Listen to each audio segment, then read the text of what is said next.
बिस्मिल्लाहिर्रहमानिर्रहीम। अस्सलाम वालेकुम डियर स्टूडेंट्स, हम लोग 9th बायोलॉजी उर्दू मीडियम में कर रहे हैं, जिसकी हम लोगों ने पहले 2 चैप्टर्स कंप्लीट कर लिए हैं। आज की इस वीडियो के अंदर हम लोग चैप्टर नंबर 3 सेल, तो इसके एमसीक्यूज़ कंप्लीट करेंगे। तो जो बच्चे चैनल पे नए वो लाजमी तौर पे चैनल को सब्सक्राइब कर लें ताकि नई आने वाली वीडियोज़ बआसानी आप लोगों तक पहुँच सके।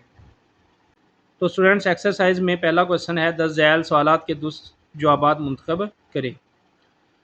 तो नंबर 1 एमसीक्यूज़ है, सेलुलर रेस्पिरेशन का अमल कहाँ वकूफ़ पज़ीर होता है। तो इसके लिए दुरुस्त आंसर स्टूडेंट्स है माइटोकॉन्ड्रिया।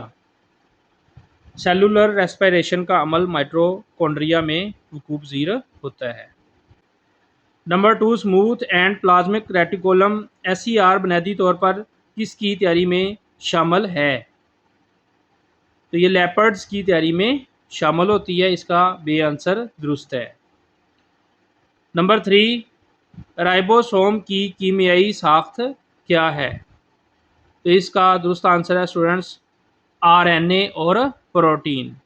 राइबोसोम की कीमियाई साख्त आरएनए और प्रोटीन्स है। नंबर 4 राइबोसोम का बुनियादी काम क्या है। राइबोसोम का बुनियादी काम है प्रोटीन की तैयारी। ये बी आंसर इसका दुरुस्त है। नंबर 5 कौन सा सेल ऑर्गेनली प्रोटीन्स की पैकिंग और तब्दीली में शामिल है। तो इसका आंसर है गाल्जी अपरेटस। गाल्जी अपरेटस ऑर्गेनली प्रोटीन्स की पैकिंग और तब्दीली में शामिल होता है। नंबर 6 कौन सा ऑर्गेनली बेकार मवाद को तोड़ने का जिम्मेदार है। तो इसका दूसरा आंसर है लाइसोसोम। लाइसोसोम बेकार मवाद को तोड़ने का जिम्मेदार होता है। नंबर 7 10 झैल में से कौन सी साख्त सेल की शक्ल को बरकरार रखने में मददगार है। तो इसका दुरुस्त आंसर है साइटोस्केलेटन। साइटोस्केलेटन सेल की शक्ल को बरकरार रखने में मददगार साबित होती है। नंबर 8 न्यूक्लियस का कौन सा खास हिस्सा राइबोसोम की तैयारी का जिम्मेदार है।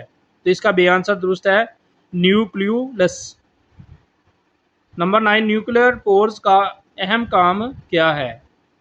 न्यूक्लियर पोर्स का अहम काम है मॉलिक्यूल्स की नकलो हरकत को कंट्रोल करना। तो ये दाल इसका दुरुस्त आंसर है। नंबर 10 10 झैल में से कौन सी साख्त जानवर के सेल्स में पाई जाती है और सेल डिवीज़न में मदद फराहम करती है। सेंट्रियोल ये जानदार जानवर के सेल में पाई जाती है और सेल डिवीज़न में मदद फराहम करती है। नंबर 11 कौन सा ऑर्गेनली सेल के अंदर तवानाई पैदा करने में अहम किरदार अदा करता है। तो इसका दुरुस्त आंसर है माइटोकॉन्ड्रिया। माइटोकॉन्ड्रिया सेल के अंदर तवानाई पैदा करने में अहम किरदार अदा करता है। नंबर 12 एक मल्टी सेलुलर पौधे में सेल की कौन सी किस्म ग्लूकोज की तैयारी की जिम्मेदार है। तो मेसोफिल ग्लूकोज की तैयारी की जिम्मेदार है। इसका दुरुस्त आंसर है मेसोफिल।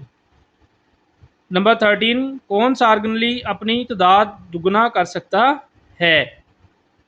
तो ये है इसका आंसर माइटोकॉन्ड्रिया। माइटोकॉन्ड्रिया अपनी तादाद दुगनी कर सकता है। नंबर 14 कौन सा ऑर्गेनली रफ एंडोप्लाज्मिक रेटिकुलम की सतह पर मौजूद होता है। ये इसका दुरुस्त आंसर है ribosome. Ribosome rough endoplasmic reticulum की सतह पर मौजूद होता है। तो ये स्टूडेंट्स चैप्टर नंबर 3 के एमसीक्यूज थे जो हमने कंप्लीट किए। आने वाली वीडियो के अंदर इंशाल्लाह इस चैप्टर के शॉर्ट क्वेश्चंस कंप्लीट करेंगे। तो जो बच्चे चैनल पे नए वो लाजमी तौर पे चैनल को सब्सक्राइब कर लें ताकि नई आने वाली वीडियोस बआसानी आप लोग तक पहुँच सके। वीडियो वॉच करने का बहुत शुक्रिया। अस्सलाम वालेकुम।